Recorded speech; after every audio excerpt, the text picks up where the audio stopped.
আপনি চিন্তা করেন তো, আপনার আমার সামনে এক লোকমা যে খাবারটা আমি গালে দিচ্ছি, এই খাবারের পিছনে হাজার মানুষের অবদান আছে। এই খাবারটা একবার আমার মুখে আসে নাই। এই খাবারটা খাওয়ার সময় তো আলহামদুলিল্লাহ বলেন। আল্লাহ কত মানুষের শ্রমের বিনিময়ে এই নিয়ামতটা তুমি আমার মুখে দিচ্ছ। আল্লাহ সবাইকে তুমি ভালো রাখো। আপনি যদি এই অভ্যাসটা করতে পারেন, আল্লাহ সবাইকে তুমি ভালো রাখো। ইসলামের জন্য যারা যারা কাজ করছে সবার প্রতি দোয়া করেন, শ্রদ্ধা রাখেন, আপনার আমলের ভিতরে পরিবর্তন আসবে। এই যে কিতাবটা আমরা সুন্দরভাবে পেয়েছি, এর কোনো একটা শব্দ এক জায়গায় ছিল না। এই গাছের পাতায়, এই গাছের ডালে সাহাবা একরাম জীবন বাজি রেখে এক জায়গায় করে বান্ডিং করেছেন। বলেন তারা ইসলামের জন্য কি কাজ করেছে?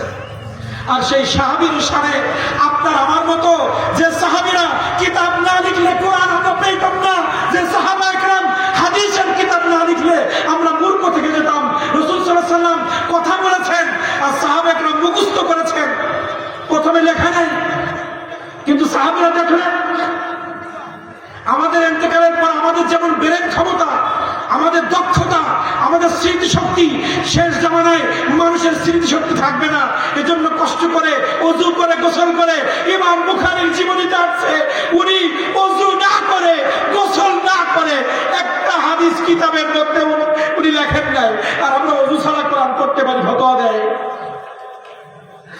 যাদের কিতাব পড়ে আমরা আলেম হয়েছি তারা বলতেছে ওযু গোসল ছাড়া কিতাবের মধ্যে একটা হাদিস তারা লেখে নাই। এত সম্মান করেছে, ইজ্জত করেছে। আর এখন আমাদের বক্তারা বলছে কোরআন ধরতে গেলে ওযু লাগবে না। ইজ্জত কোথায় নিয়ে গেছে কোরআনের? সাহাবীরা, তাবিঈনরা একটা হাদিস, আমরা সাহাবা একরাম, তাবিঈন একরাম রাসূল সাল্লাল্লাহু আলাইহি ওয়াসাল্লামের একটা হাদিস কালেকশন করার জন্য সারাদিন পায়ে হেঁটে এক দেশ থেকে আরেক দেশে চলে গেছে।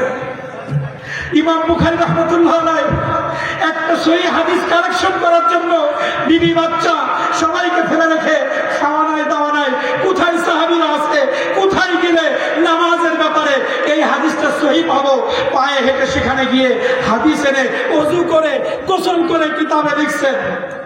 সেই সমস্ত সাহাবীদেরকে যদি বলি ওনারা ভুল করেছেন, ওনারা আমাদের মতো মানুষ। বলেন হক্কানি আলেমের গায়ে রক্ত থাকতে সে চুপ থাকতে পারে? কিন্তু সাহাবীদের কষ্টের বিনিময়ে রেখে দেওয়া ইসলাম, সাহাবীদের কষ্টের বিনিময়ে রেখে প্রতিষ্ঠা করা কোরআন মাজিদ পড়ে আমাদের মতো আলেমরা সাহাবীদের পক্ষে খারাপ কথা বলছে। যে রাসূল না হলে কোরআন হতো না, যে রাসূল না হলে নামাজ হতো না, যে রাসূল না হলে জান্নাতে যাওয়ার সুযোগ আমাদের মিলত না, সেই রাসূলকে আমরা বলছি আমাদের মতো মূর্খ ছিল। নাউযুবিল্লাহ, নাউযুবিল্লাহ। যে রাসূল ছাড়া আমাদের কোনো উপায় নাই। রাসূলের ইত্তেবা ছাড়া ব্যক্তি জীবনে জান্নাত নাই, সামাজিক জীবনে রাষ্ট্র পরিচালনা করে জান্নাত নাই।